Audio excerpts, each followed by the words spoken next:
গাড়ি বেরিয়ে গেছে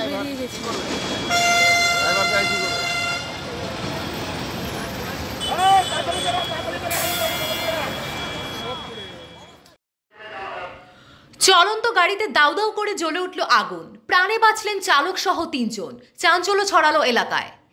চলন্ত গাড়িতে দাউ দাউ করে জ্বলে উঠল আগুন, ঘটনায় রীতিমতো চাঞ্চল্য ছড়িয়েছে এলাকায়। ঘটনায় পালিয়ে বাঁচলেন চালক সহ ৩ জন। ঘটনাটি ঘটেছে রবিবার ৭ সকালে মালদা শহরের প্রাণকেন্দ্র রথবাড়ি মোড় এলাকায়। এই ঘটনাকে কেন্দ্র করে তীব্র চাঞ্চল্য ছড়িয়ে পড়ে এলাকায়। জানা যায়, সকালে হঠাৎই দাঁড়িয়ে থাকা একটি ছোট গাড়িতে দাউ দাউ করে আগুন জ্বলছে দেখতে পান পথচলতি মানুষেরা। ঘটনার সময় গাড়িতে চালক সহ ৩ জন ছিলেন। আগুন জ্বলতে দেখে গাড়ি থামিয়ে নেমে পড়েন চালক। স্থানীয়রাও সেখানে ছুটে গিয়ে আরও ২ জনকে গাড়ি থেকে উদ্ধার করেন। মুহূর্তের মধ্যে সেই আগুন ভয়াবহ রূপ নেয়, পুড়ে ছাই হয়ে যায় গাড়িটি। ট্রাফিক পুলিশকর্মী ও স্থানীয়রা দমকলে খবর দিলে ঘটনাস্থলে দমকলের একটি ইঞ্জিন এসে পৌঁছায়। প্রায় আধা ঘন্টার প্রচেষ্টায় আগুন পুরোপুরি নিয়ন্ত্রণে আসে, তবে কী কারণে আগুন লাগলো তা এখনও জানা যায়নি। ঘটনার জেরে জাতীয় সড়কে যান চলাচল বন্ধ হয়ে যায়। পুলিশ ক্ষতিগ্রস্ত গাড়িটিকে সেখান থেকে সরিয়ে নিয়ে যায়। এরপর জাতীয় সড়কে যান চলাচল স্বাভাবিক হয়। 1948 সালের আজকের দিনে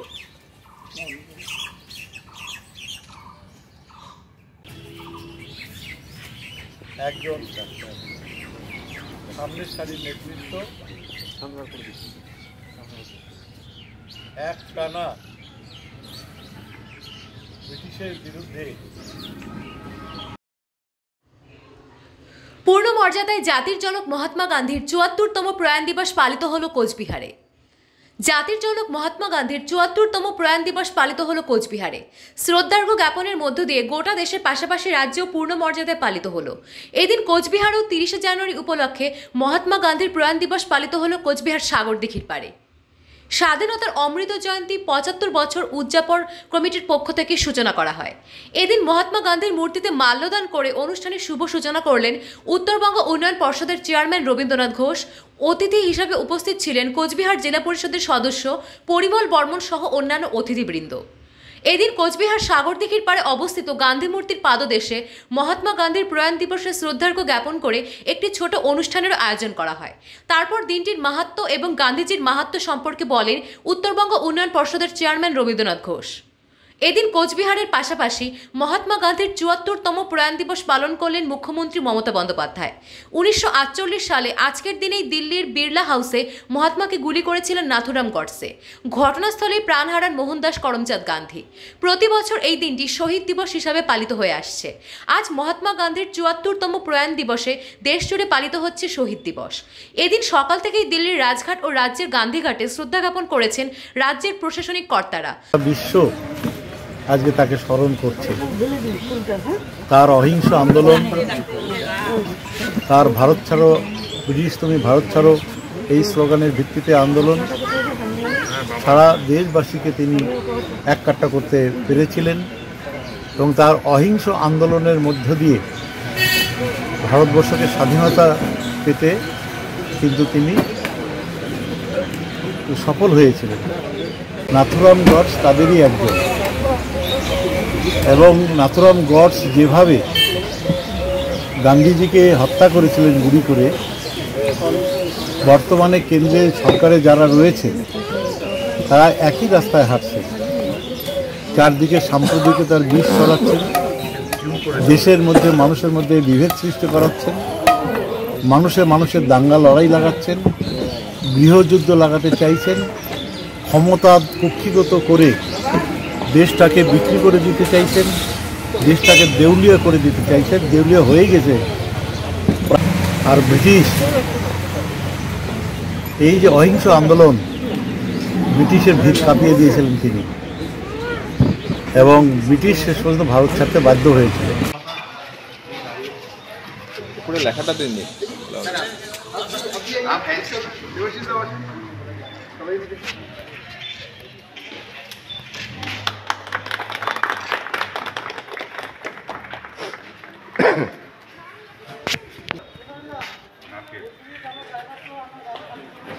जी जी जी इसमें सर सर इसमें ईटेर मध्य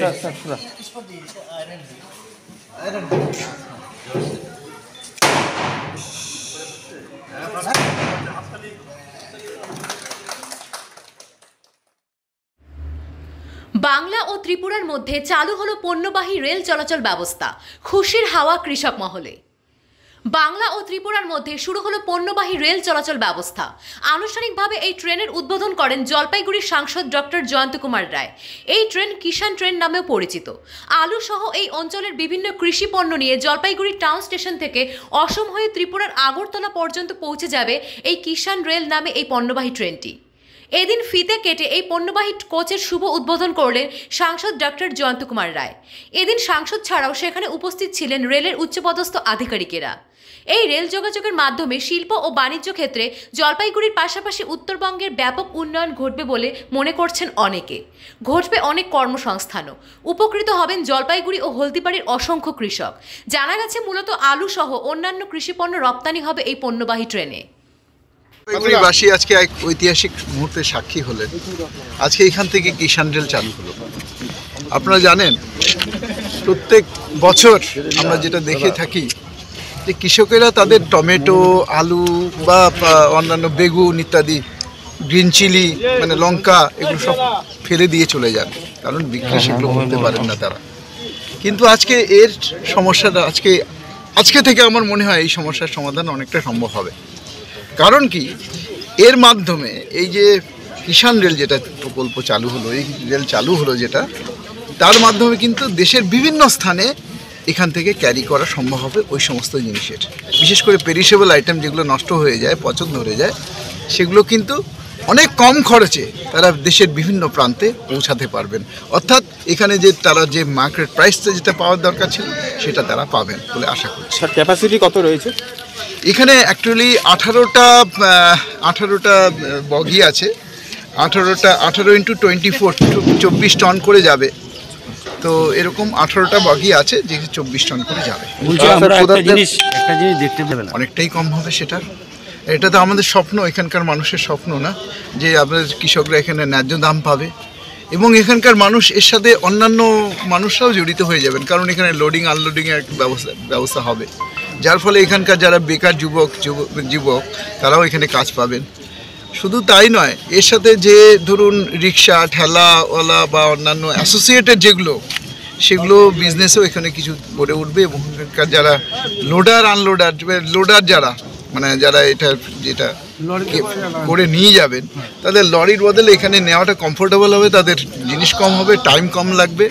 বলছি যে কতদিন চলবে, সপ্তাহে কয়দিন এবং আপাতত সপ্তাহে একদিন করে চলবে। এটা এখান থেকে আগরতলা অবধি যাবে, তাতে সময় লাগবে 24 ঘন্টা। এখান থেকে ছাড়বে। নতুন তো কয়েকটা জিনিস অপেক্ষা করছে। তারপর প্রথম আমি যেটা খুব গুরুত্বপূর্ণ বলে মনে করছি আমি, সেটা হচ্ছে এনজেপি স্টেশনটাকে ওয়ার্ল্ড ক্লাস স্টেশন করা হচ্ছে। সেকেন্ড হচ্ছে আপনারা বলছিলেন দার্জিলিং মেল। আমি দার্জিলিং মেলকে হলদিবাড়ির থেকেই চালানোর চেষ্টা করছি। দেখা যাক, আমি হয়তো সাকসেসফুল আপনাদের আশীর্বাদে ফুল ট্রেনটাই কাজ এগোচ্ছে। ফুল ট্রেনটাই আমরা ওখান থেকে শুরু করব। তার জন্য ইনফ্রাস্ট্রাকচারের দরকার, একটু সময় লাগতে পারে। সেই ইনফ্রাস্ট্রাকচার ডেভেলপমেন্টের কাজ ওনারা বলতে পারবেন যে শুরু হয়ে গেছে কিনা, কিন্তু ইনফ্রাস্ট্রাকচার ডেভেলপমেন্টের কাজ মানে হবে, আমি একটু শিওর।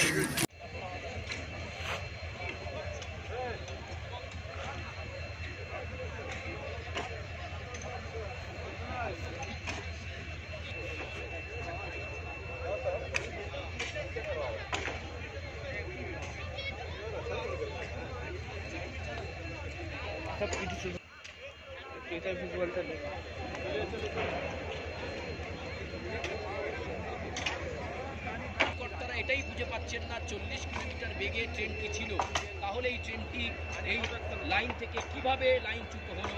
রেলের টেকনিক্যাল পার্টে কোনো গন্ডগোল, রেল ট্র্যাকের কোনো গন্ডগোল, ফিস প্লেট বা তার সঙ্গে পেন্ডল ক্লিপের কোনো গন্ডগোল।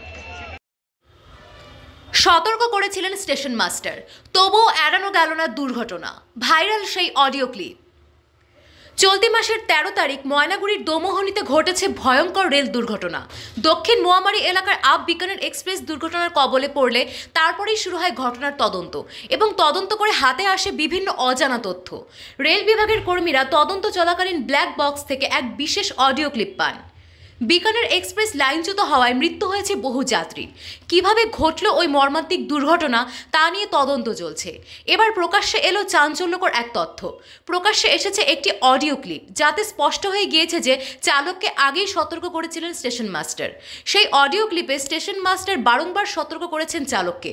যদিও সেই অডিওটির সত্যতা যাচাই করিনি আমরা, কিন্তু সেই অডিওটিতে স্টেশন মাস্টার বারবার বলছেন যে রেলগাড়িতে স্পার্কিং দেখা যাচ্ছে। 17 এটা বলে হেভি স্পার্কিং আছে, দেখে সাথে সাথে আমাকে রিপোর্ট করতে হবে। 16 আছে নাকি?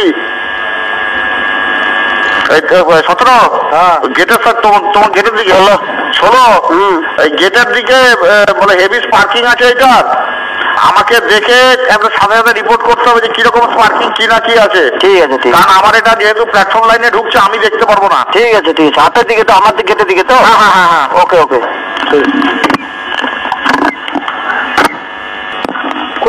কুড়ি ও গেটটা এত আগে দিয়ে দিয়েছেন। এই গাড়ি হচ্ছে আপনার পার্কিং আছে এইখানে, আমি আপনাকে বলবো। হ্যাঁ ঠিক আছে, ঠিক আছে। হ্যাঁ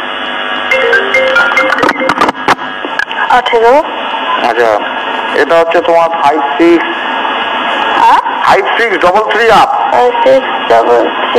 37 25। আচ্ছা শোনো, এটার অফ সাইডে বলে খুব স্পার্কিং রানিং রিপোর্ট করছে। তুমি যদি কিছু দেখতে পাও আমাকে জানাবা। তোমার তো অফ সাইড তুমি দেখতে পারবে না। তো তুমি এক কাজ করো, দরকার পড়লে তুমি ফ্ল্যাগ নিয়ে না ওই অফ সাইডে চলে যাও। আগে থেকে দেখাবা সিগন্যাল।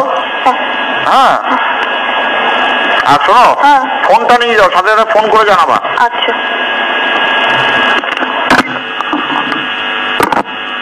হ্যালো, ওই দেখা গেল না তো? কিচ্ছু পাওয়া গেল না? না। ও আচ্ছা। হ্যাঁ স্যার, হ্যালো,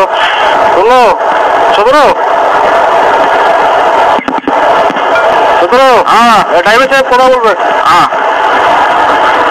एक तो हेलो। हाँ बोलिए, कहाँ पे स्पार्किंग है गाड़ी में? वो तो गाड़ी में कहाँ पे स्पार्किंग वो ऑफ साइड में बोला था, लेकिन आपका 16 मेरा गेटमैन बोला कुछ दिखाई नहीं दिया।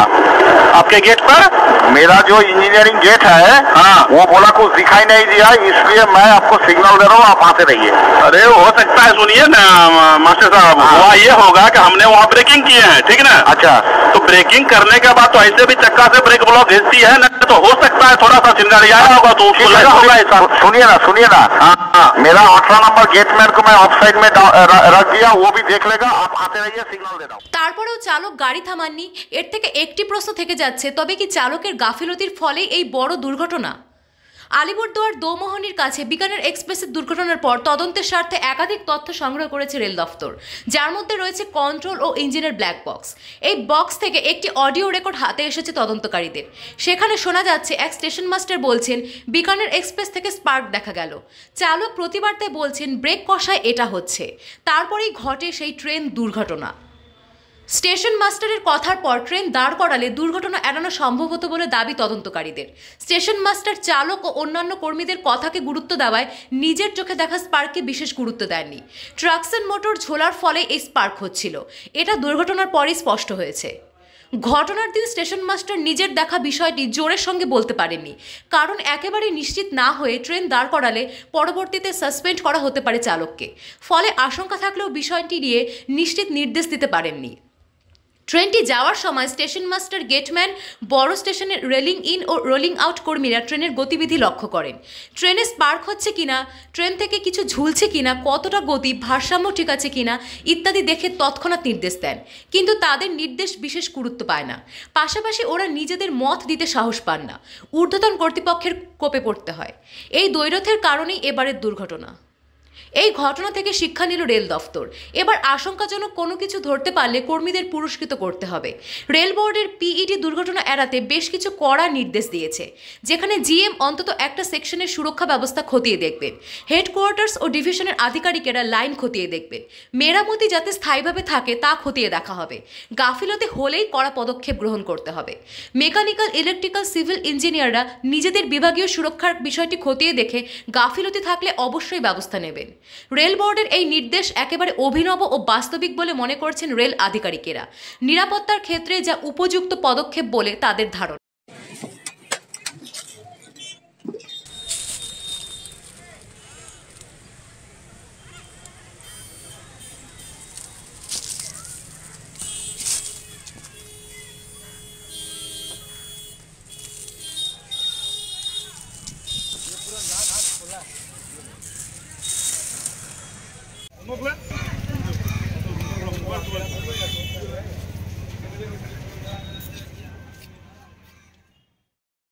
ইসলামপুরে টিনের চাল ভেঙে মোবাইলের দোকানে চুরি, চাঞ্চল্য ছড়ালো এলাকায়। টিনের চাল ভেঙে মোবাইলের দোকানে চুরি ঘটনায় তীব্র চাঞ্চল্য ছড়ালো এলাকায়। ঘটনাটি ঘটেছে শনিবার গভীর রাতে ইসলামপুর থানার ইসমাইল চক এলাকায়। ঘটনায় দোকানে থাকা প্রায় লক্ষাধিক টাকা এবং বেশ কিছু মোবাইল ফোন নিয়ে চম্পট দেয় দুষ্কৃতীরা। জানা যায় এদিন সকালে দোকান খুলতে এসে দোকানের মালিক দেখতে পান দোকানের চাল ভাঙা অবস্থায় রয়েছে। তারপর দোকান খুলে ভেতরে ঢুকতেই তার চক্ষু চড়ক গাছ। তারপরই দোকানের মালিক চিৎকার চেঁচামেচি শুরু করলে তার চিৎকার শুনে সেখানে হাজির হয়ে যায় স্থানীয় বাসিন্দারা এবং আশেপাশের দোকানদারেরা। তারপর স্থানীয়রা পুলিশকে খবর দিলে ঘটনাস্থলে ছুটে আসে পুলিশ। গোটা ঘটনার তদন্ত শুরু করেছে পুলিশ। দোকানের মালিকের দাবি তার দোকানে থাকা দামি মোবাইল সহ নগদ প্রায় 1 লক্ষ টাকা চুরি হয়ে গিয়েছে। দোকানের मालिक मकसूद अहमद जानिয়েছেন, अभी तो हम 12 बजे दुकान खोले छोटा भाई लोग, तो हमको फोन किया कि भैया आज दुकान आइए, यहाँ पे कुछ गड़बड़ हुआ है। तो हम आकर के देखे हैं कि मेरा जो है सामान बिखरा पड़ा हुआ है। उसके बाद मैं यहाँ देख रहा हूँ कि मेरा जो सिलिंग चोर करके कोई आया है। उसके बाद यहाँ जब आकर के मैं देखा मोबाइल देखा तो मेरा मोबाइल लेके चला गया है। मेरा कैश उसका 1 टका भी छोड़ा नहीं है, जितना कैश था सब लेके चले गए। क्योंकि कल हम लोग सवेरे दुकान भी बंद किए थे, कोई हिसाब उसाब किए नहीं। जो भी एयरटेल वगैरह मनी ट्रांसफर की जो लोग भी आते हैं हम लोग हिसाब करके दे देते हैं, लेकिन कल हम हिसाब भी नहीं किए और साथ में इसलिए नहीं लेके गए क्योंकि रास्ते में छिनताई उनताई कर लेता है। अच्छा, कैसे घुसा अंदर? ये घुसा है तो इसको सेलिंग को तोड़ करके घुसा है। ऊपर से टीना उना हटा करके फिर सेलिंग तोड़ा है, उसके बाद इधर अंदर घुसा है, फिर इधर ही से निकला है। कितना सामान लेके गया? कितना रुपया? रुपयों पे सामान लेकर 1.5 लाख से ऊपर तक। मोबाइल भी ले गया? मोबाइल भी लेके गया है, ब्लूटूथ जो एक्सेसरीज है वो सब भी लेके गया है। कैश कितना ले गया? कैश तो लाख के ऊपर होगा। तो पुलिस को जानकारी बोला? हाँ, पुलिस तो आई थी थोड़ी देर पहले, उन लोगों को हम बताए सब। इंक्वायरी करके किया? हाँ, इंक्वायरी करके किया है। लेकिन जो भी लगता तो यही है कि जो भी लेके गया है उसको मेरे बारे में पूरी तरह से पता था, मेरे दुकान के बारे में पूरी तरह से पता है। कल मैं सवेरे गया हूँ, इसके बारे में ही पता है। कल मैं हिसाब उसाब नहीं किया हूँ, इसके बारे में ही पता रहा होगा, तभी तो कल का टारगेट किया है मेरा। और तभी तो पहले भी हो सकता था, इससे पहले भी हम यहाँ से कम से कम 2015 से दुकानदारी करते हैं, कभी भी वाकया नहीं है। और इस मार्केट में जैसे हम सुने हैं, इस मार्केट में 23 साल से अभी मार्केट है लगभग, कोई ऐसी चोरी घटना नहीं है, चोरी की घटना। किसी के ऊपर शंका है क्या आपको? नहीं, मुझे तो किसी पर शंका नहीं है। ये प्रशासन का काम है कि वो पकड़े, जो भी ये कांड किया है उसको पकड़े। और मैं ये इस्लामपुर पुलिस से ये उम्मीद करता हूँ और आप लोगों के जरिए रिक्वेस्ट करता हूँ कि इस्लामपुर में आए दिन ऐसे वाकयात होते रहते हैं। कभी छिनताई का वाकया, अभी कुछ दिन पहले टालीगढ़ में एक सोनार के दुकान में चोरी हुई, आज मेरे दुकान में चोरी हुई, कल किसी के दुकान में भी हो सकती है। तो प्रशासन इसके बारे में सख्त से सख्त एक्शन ले और जो लोग भी इस मामले में मुलविस से उसको पकड़े और जहां भी एरिया के सीसीटीवी कैमरा है उसकी जांच करे। प्रशासन अगर चाहे तो उन लोगों को पकड़ सकता है, प्रशासन अगर चाहे तो ये जो भी करता है उन लोगों को अंदर कर सकता है। अगर प्रशासन नहीं चाहे तो ये सब रुकने वाला नहीं है, तो कभी भी किसी के साथ हो सकता है। তবে বারবার ইসলামপুরে চুরির ঘটনা সামনে আসায় পুলিশের ভূমিকা নিয়ে প্রশ্ন তুলেছেন ইসলামপুরবাসী। পৌঁছে দিয়েছেন বিপিএল এর খেলা, সেই খবর 24 কমিটির পক্ষ থেকে অসংখ্য ধন্যবাদ। রানার্স রয়েছেন, তাদের জন্য রয়েছে cash prize, sponsored by Sushanta Ghosh, president RPL.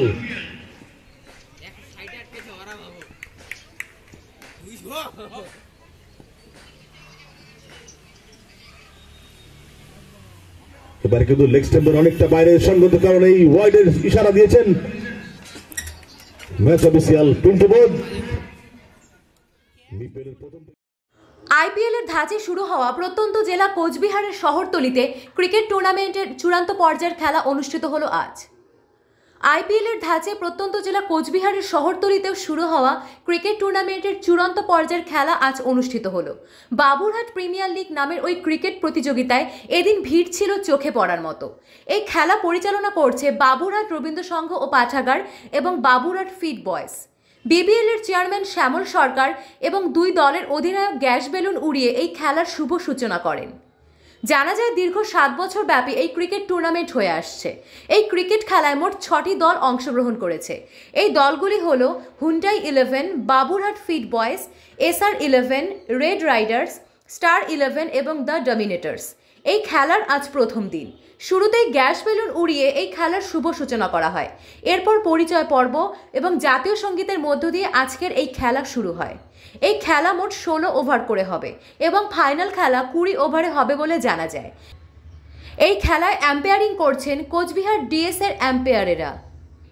এই খেলায় উপস্থিত ছিলেন বিপিএল এর চেয়ারম্যান শ্যামল সরকার, বিপিএল স্ট্যান্ডিং কমিটির সকল সদস্য থেকে শুরু করে এলাকার সকল মানুষেরা। সকাল থেকে খেলোয়াড় থেকে শুরু করে সেখানকার সাধারণ মানুষদের মধ্যে এই খেলা নিয়ে উৎসাহ উদ্দীপনা ছিল চোখে পড়ার মতো। ছুটির দিন থাকায় সকাল থেকেই খেলা দেখার জন্য সাধারণ মানুষের ভিড় ছিল চোখে পড়ার মতো। বিপিএল কমিটি সূত্রে জানা যায় বাবুরহাট ফুটবল খেলার মাঠে যারা সবসময় খেলাধুলা করে মূলত তাদের নিয়েই এই টুর্নামেন্ট। খেলোয়াড়দের মধ্যে আরও বেশি করে উৎসাহ উদ্দীপনার সঞ্চার করতেই এই টুর্নামেন্টের আয়োজন। বাবুরহাট প্রিমিয়ার লিগ ক্রিকেট টুর্নামেন্টের পরিচালন কমিটির সদস্য ভাস্কর নাগ বলেন, অবশ্যই গত নভেম্বর মাসের শুরু থেকে আমরা যে 6 দলীয় আইপিএল ফরম্যাটের টুর্নামেন্ট শুরু করেছিলাম বাবুরহাট প্রিমিয়ার লিগ, এটা তার 4র্থ ভার্সন এবং তারই চূড়ান্ত পর্যায়ের খেলা এই মুহূর্তে বাবুরহাট ময়দানে চলছে। এবং এই মুহূর্তে ব্যাটিং করছে হুন্ডাই 11, অন্যদিকে ফিল্ডিংয়ে রয়েছে স্টার 11। দুটো দলই নবাগত দল এবং প্রথমে টসে জিতে স্টার 11 ফিল্ডিং করার সিদ্ধান্ত নিয়েছিল। এই মুহূর্তে 15তম ওভারের খেলা চলছে। আর দীর্ঘদিন ধরে বিপিএল এই এলাকার যারা উঠতি ক্রিকেটার এবং এমনকি যারা ক্রিকেট দর্শক, যারা ক্রিকেট ভালোবাসেন, তারা দীর্ঘদিন ধরে আমাদের দারুণভাবে সাপোর্ট করে আসছেন এখানে।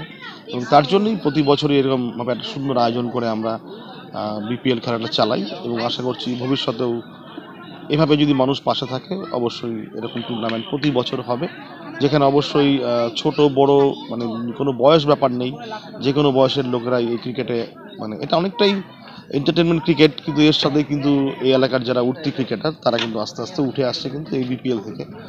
সেক্ষেত্রে অবশ্যই বিপিএল এর প্রশংসা করতেই হবে। বেশ কিছু প্রমিসিং ক্রিকেটার আমরা দেখলাম এই টুর্নামেন্ট থেকে উঠে আসছে এবং তারাই আমাদের এই লোকাল যে ক্লাব আছে তারা যে সমস্ত ক্রিকেট টুর্নামেন্ট ধরছেন আশেপাশে, সেখানে কিন্তু বিপিএল এর ছেলেরাই অংশগ্রহণ করছে এবং এটাই বিপিএল এর সার্থকতা যে এখান থেকে এই হয়তো ভবিষ্যতের ক্রিকেটাররা আস্তে আস্তে উঠে আসবে।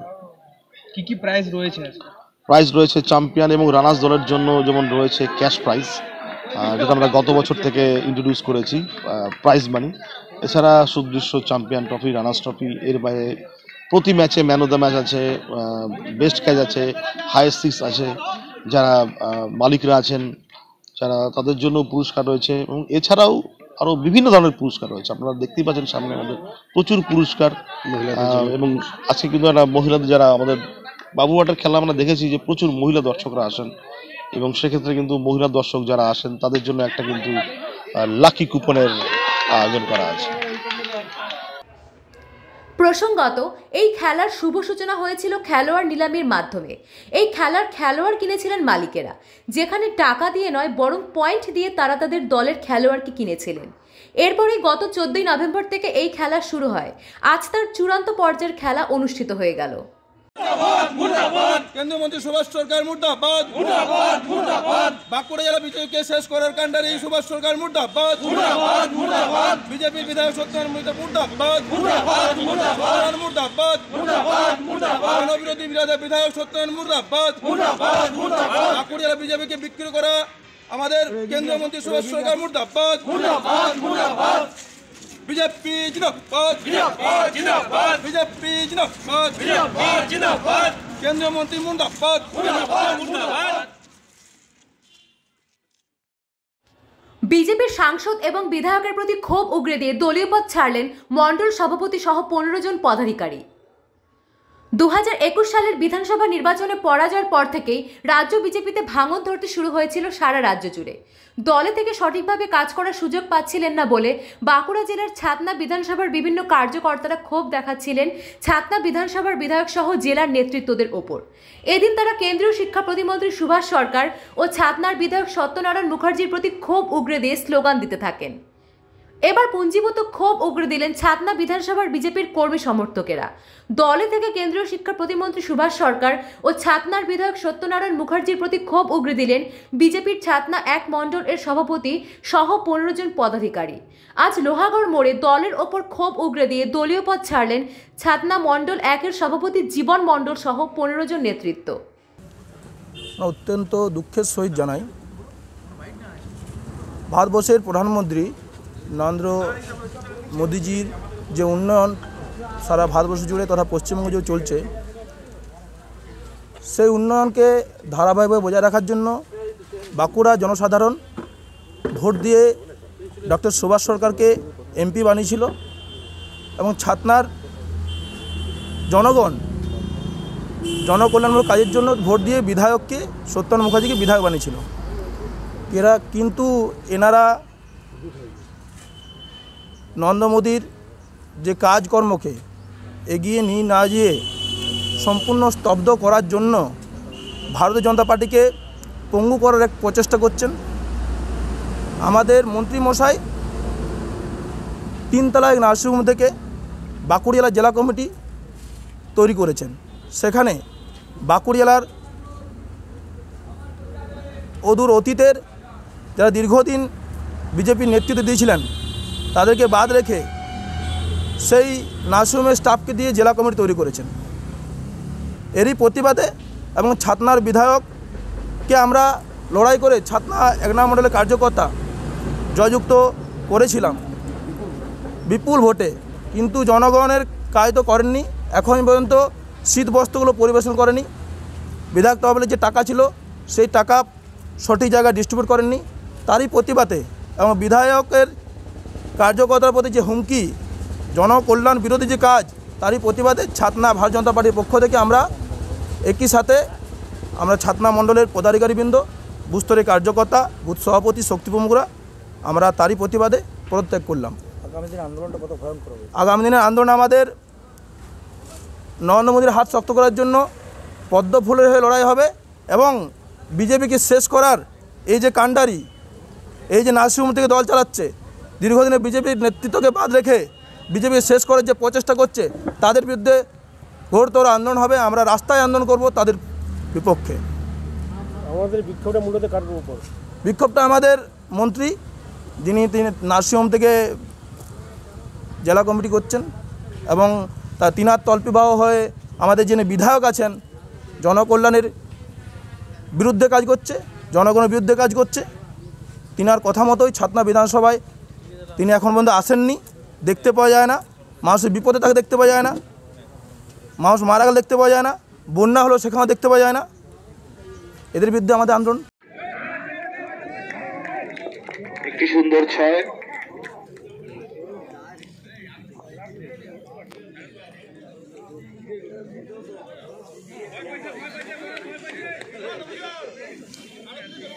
তারপরে চান্স পাইছে টিমে এই ছেলেটা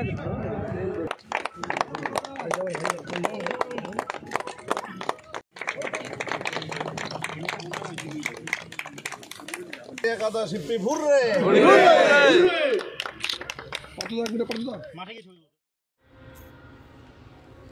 তৃণমূল কংগ্রেসের বন্ধুত্বপূর্ণ ক্রিকেট প্রতিযোগিতা অনুষ্ঠিত হল মেখলিগঞ্জে। মেখলিগঞ্জ নৃপেন্দ্র নারায়ণ মেমোরিয়াল মাঠে সর্বভারতীয় তৃণমূল কংগ্রেসের বন্ধুত্বপূর্ণ ক্রিকেট প্রতিযোগিতা অনুষ্ঠিত হলো আজ। এই দিনের এই খেলায় উপস্থিত ছিলেন রাজ্যের স্কুল শিক্ষা দপ্তরের প্রতিমন্ত্রী পরেশ চন্দ্র অধিকারী, উত্তরবঙ্গ রাষ্ট্রীয় পরিবহন সংস্থার চেয়ারম্যান পার্থপ্রতিম রায় সহ অন্যান্য নেতৃত্বরা। এদিনের খেলায় পরেশ চন্দ্র অধিকারীর দল পরেশ চন্দ্র অধিকারী একাদশ এবং অপরদিকে পার্থপ্রতিম রায়ের দল পার্থপ্রতিম রায় একাদশ পরস্পর প্রতিদ্বন্দ্বিতা করে। প্রথমে ব্যাট করতে নেমে পরেশ চন্দ্র অধিকারী একাদশ রান করেন 216। অপরদিকে সেই রানের পেছনে তাড়া করে পার্থপ্রতিম রায় একাদশ 140 রান করেন। জয়ী হন পরেশ চন্দ্র অধিকারী একাদশ। 76 রানের ব্যবধানে পার্থপ্রতিম রায় একাদশ পরাজিত হন। শ্রদ্ধার সঙ্গে স্মরণ করি জাতির জনক মহাত্মা গান্ধীকে, তার প্রয়াণ দিবস। আমরা একটা ফ্রেন্ডলি ক্রিকেট ম্যাচ আজকে নৃপেন্দ্রনাথ মেমোরিয়াল মাঠে খেলতে চলেছি। মাননীয় শিক্ষা এই একাদশ আমরা খেলা আমরা সকলে উপভোগ করব এবং যে আয়োজন মাননীয় পরেশচন্দ্র অধিকারী মহাশয় এবং তার হয়ে ডক্টর হীরকজ্যোতি অধিকারী যে দায়িত্ব নিয়ে সুন্দর করে মাঠকে সাজিয়ে তুলেছে এবং খেলা অর্গানাইজ করতে সর্বতভাবে প্রয়াস নিয়েছে, তাকে আমরা কৃতজ্ঞতা জানাই। আমাদের সঙ্গে মঞ্চে উপস্থিত রয়েছেন পৌরসভার মাননীয় পৌর প্রশাসক সমাধি আছেন,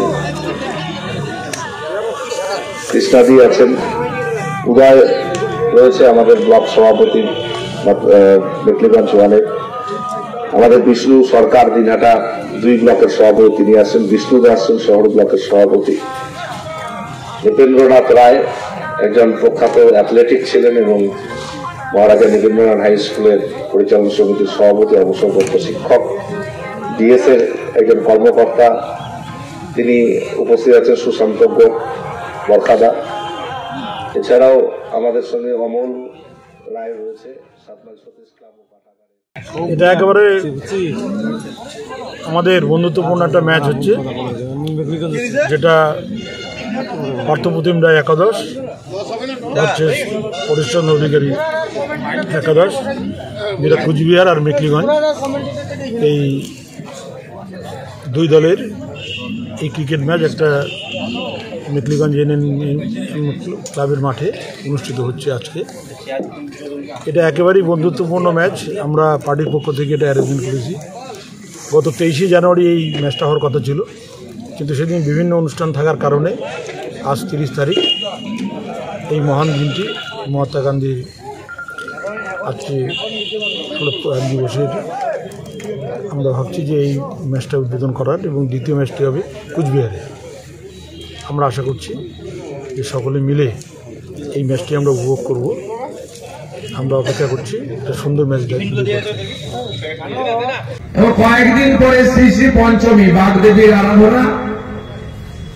আমি বাগদেবীর আরাধনা উপলক্ষে আগাম আপনাদেরকে প্রীতি জ্ঞাপন করি। এবারে বাগদেবী আরাধনা একটু বেশি করে করতে হবে, কারণ আমাদের পশ্চিমবাংলার মাননীয় মুখ্যমন্ত্রী ছেলে মেয়েদের পড়াশোনা সব ভুলিয়ে দিয়েছেন 2 বছর ধরে। স্কুল, কলেজ, ইউনিভার্সিটি সব বন্ধ, পানশালা খোলা আছে, মদের দোকান খোলা আছে, ড্যান্স বার খোলা আছে। 25 জন 30 জনকে নিয়ে স্কুলের ক্লাস করা যাবে না। করোনা কোথাও নেই, বাসে নেই, রাস্তায় নেই, বাজারে নেই, মদের দোকানে নেই, পানশালাতে নেই, বিউটি পার্লারে নেই, তৃণমূল কংগ্রেসের মিছিল মিটিং কোথাও করোনা নেই। করোনা শুধু পাওয়া যাবে কোথায়? স্কুল আর কলেজে আর ইউনিভার্সিটিতে। তাই এবারে বেশি করে বাগদেবীর আরাধনা করবেন। মা যেন আমাদের বিদ্যাসাগরের দেশ, এই দেশের ছেলে মেয়েদের যেন নতুন করে আমার পড়াশোনায় জাগরণ ঘটে, এটা মায়ের কাছে প্রার্থনা করবেন, এটা আশা করব। আর এবারে শ্রী শ্রী পঞ্চমীতে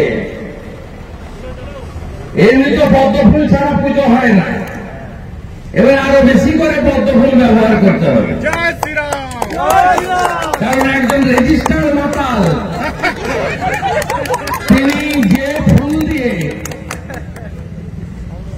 ভগবান রামচন্দ্র অকাল বোধন করেছিলেন, বাসন্তী পুজো হয়েছিল বসন্তকালে, অসুর নিধন হয়েছিল, সেই ফুলকে ছিঁড়ছেন। আরে ওটা শুধু বিজেপির প্রতীক নয়, ওটা জাতীয় ফুলও বটে, আর ওই ফুল ছাড়া কোথাও পুজো হয় না।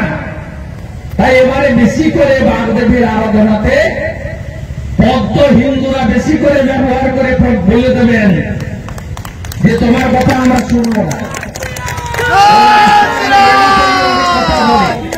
আমরা শুনবো না। আমি আপনাদের কাছে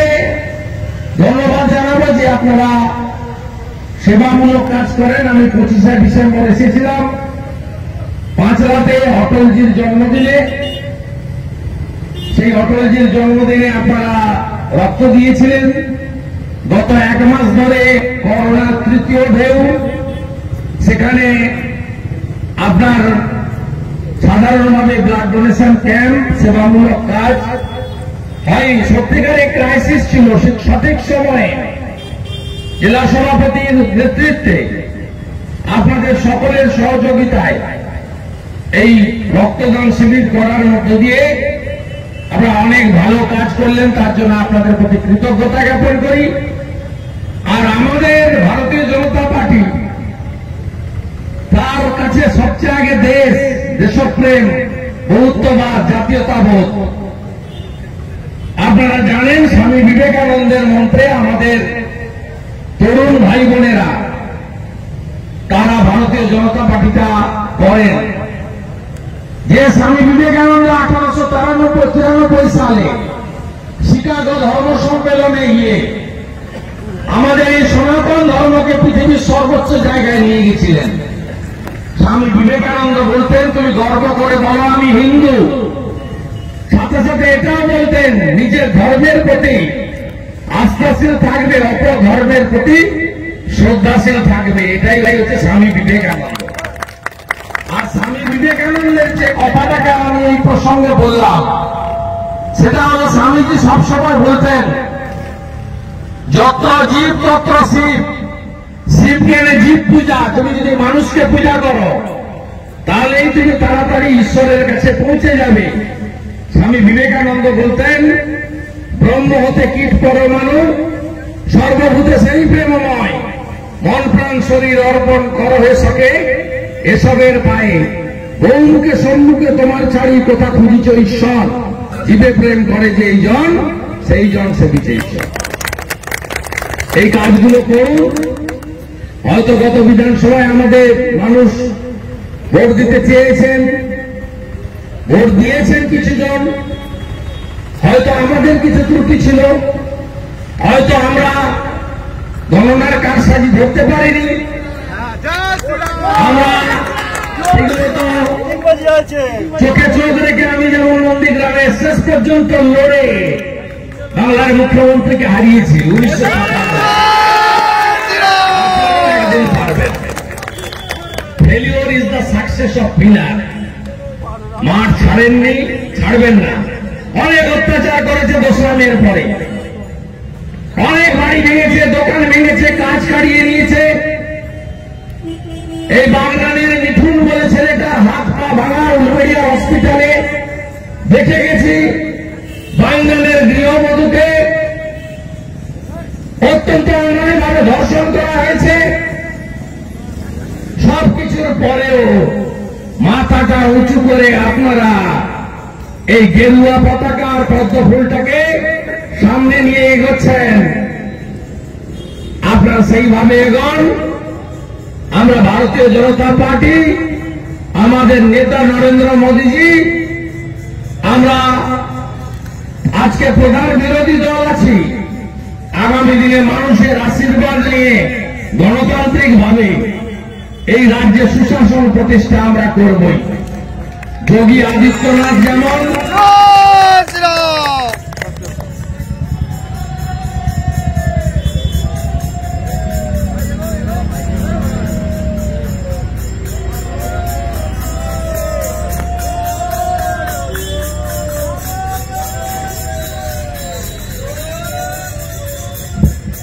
আমি আর কথা না বাড়িয়ে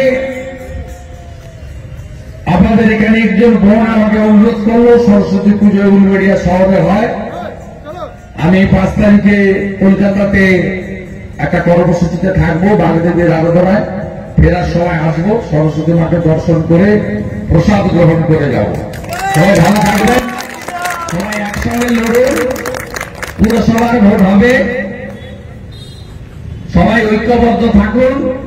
উলবেড়িয়া শহরে আমরা এত কিছুর পরেও 17টা ওয়ার্ডে এগিয়ে আছি, এটা ধরে রাখতে হবে আমাদের। আমি এইটুকু আশা রেখে আপনাদের সকলকে অভিনন্দন জানিয়ে সেবাই সংগঠন সেই সংগঠনকে আরো বেশি শক্তিশালী করবেন এবং 10ই মার্চ যোগী আদিত্যনাথ জিতবেন। এখন থেকে আমি বললাম যোগী আদিত্যনাথ জিতবেন। উত্তরপ্রদেশে হাওয়া উঠেছে, স্লোগান উঠেছে, जो राम को लाई है यूपी उसको लाएंगे। यूपी से हवा उठेছে, जो अयोध्या सजाई है, काशी भी सजाई है और मथुरा भी सजाई है। गोटा यूपीতে একটা আওয়াজ উঠেছে, যোগী যোগী যোগী। বাংলাতে যোগী দরকার, বাংলাতে হেমন্ত বিশ্ব শর্মা দরকার, বাংলাকেও একটু ঠিক করা দরকার। সবাই ভালো থাকবেন। জয় শ্রীরাম। উপনির্বাচনে কার্যত 90% করে ভোট নিয়েছে। সব জায়গায় ভোট নেওয়ার পরেও রাজ্যের প্রধান বিরোধী দল বিজেপিকে ভয় পাচ্ছে।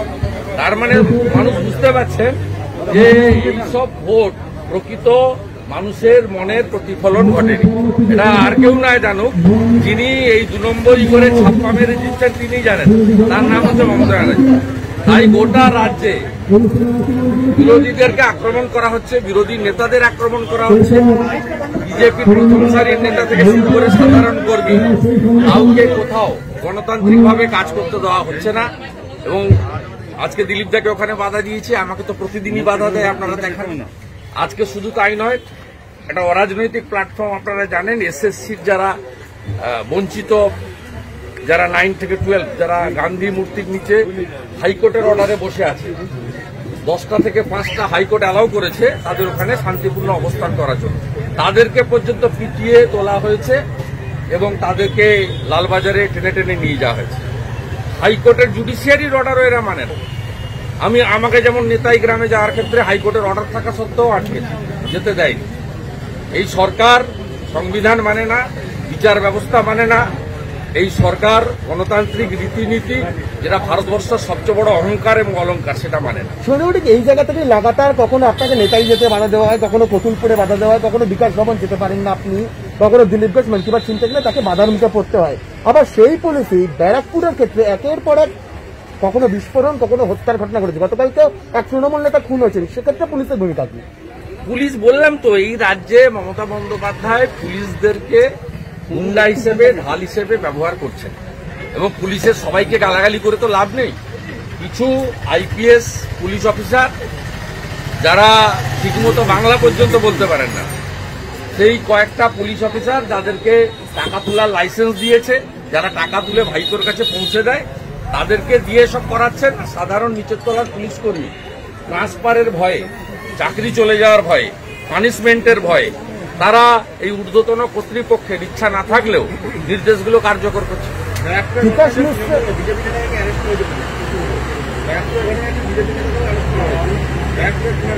বিজেপি নেতারাও প্রতিদিনই অ্যারেস্ট হচ্ছে। এমন কোন জেল পশ্চিমবঙ্গে পাবেন না যেখানে মিথ্যা মামলায় বিজেপি নেতাদেরকে অ্যারেস্ট করা হয়। আমাকেই তো অ্যারেস্ট করার জন্য মমতা ব্যানার্জি সমস্ত ক্রিয়া কর্ম কত রকম করেছে। সুপ্রিম কোর্টে গেছে, প্রথম দিন একটা ভালো করে থাপ্পড় খেয়েছে, আবার গেছে একই মামলা নিয়ে, একই বিচারপতি আরেকটা গালে ভালো করে থাপ্পড় লেগেছে। এবং একই সঙ্গে শুনলাম বিকাশ মিশ্র জামিনের আবেদন খারিজ করে দিল, তাকে সিবিআই এর আদালতে হাজির হতে হবে। সুন্দর হয়েছে আসানসোলের জাজমেন্ট, এবং ওকে সুস্থ অবস্থায় এসএসকেএমে ফেলে রেখেছে। বিকাশ মিশ্রকে ধরলে বিনয় কোথায় আছে খবর পাবে, আর বিনয় গেলে ভাইপো যাবে। বিনয় মিশ্র সুমিত রায়কে ধরে ঢুকালে আপনাকে আমি বলে দিচ্ছি 1 সেকেন্ডও লাগবে না ভাইপোকে ঢুকিয়ে নিয়ে যেতে।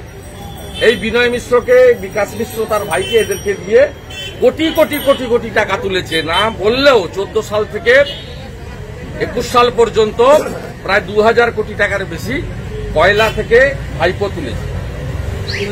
14 তারিখে ভোট গণনা হচ্ছে, 14 তারিখে ভোট গণনা করে 106টা পৌরসভা এখনো বাকি আছে, যেটাকে কি ভাবছেন আপনারা? দেখুন, মহামান্য উচ্চ আদালত কোভিডের জন্য ভোট পিছাতে বলেছিলেন 4 সপ্তাহ থেকে 6 সপ্তাহ। হাইকোর্টের অ্যাডভাইস ইলেকশন কমিশন মানেন। 3 সপ্তাহ ভোট পিছিয়েছেন।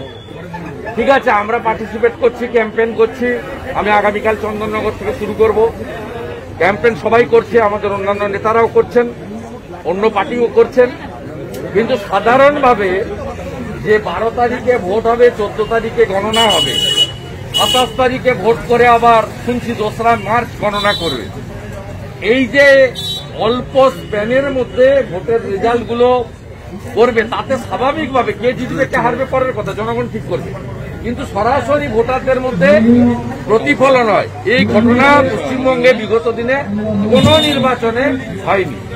আমরা দাবি করব 27 তারিখের নির্বাচন 4 সপ্তাহ পিছিয়ে দেওয়া হোক, 1 নম্বর। যদি না পেছান তাহলে 12 তারিখের গণনা 14 তারিখে না করে 108টা পুরসভার ভোট শেষ হওয়ার পরে একসাথে গণনা করা হবে। এবং শুভেন্দুবাবু